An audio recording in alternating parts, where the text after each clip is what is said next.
ત્રણ અડધી ચા આવવા દેજો ભાઈ. દે યાર. અને શું થયું ભાઈ? હાલેની પાછળ ગઈ.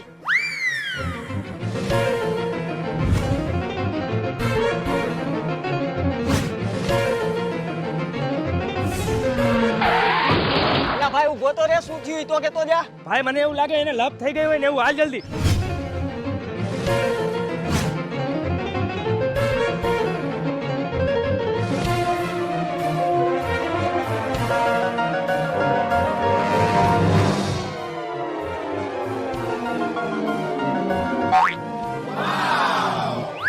કેમ તમે બે અહીંયા? તું અચાનક થી ભાઈ ગયો ને એટલે અમને એમ થયું તારે ક્યાંક લપ થઈ ગઈ છે એટલે અમે તારી પાસે આવ્યા. અરે લપ કાઈ નથી થાય ભાઈ, મારો મોબાઈલ ચાર્જિંગ માં મૂક્યો તો ને ચાપ પાડતા ભૂલી ગયો તો. તારી ચાપ પાડવામાં હું પડી ગયો.